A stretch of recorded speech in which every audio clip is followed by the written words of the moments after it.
উঠলো বাই তো কটক যায়, ব্যাপারটা ঠিক এমনই ছিল। হঠাৎ মনে হলো কোনো একটা লুক ক্রিয়েট করা যাক। So hey guys, welcome to my another mini blog. কেমন আছো তোমরা সবাই অবশ্যই জানিও। তখন প্রায় বিকেল 3:30 বাজে। ও মা, ভাবতে ভাবতে একটা ড্রেস পছন্দ হলো, আর চোখ তুলে দেখি 4টেও বেজে গেছে।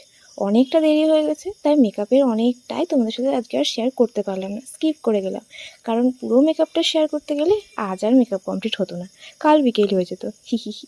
হুটোপাটি করে করে 10 মিনিটে রেডি হলাম কোনো রকমে। কুড়ের তো বাদশা, ফাঁকিবাজিতে পিএইচডি করা আছে আর কি।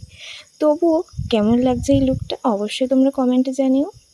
চলো দেখা হচ্ছে আর একটি নতুন ফাঁকিবাজি ভিডিওর সঙ্গে। Tata, thanks for watching guys.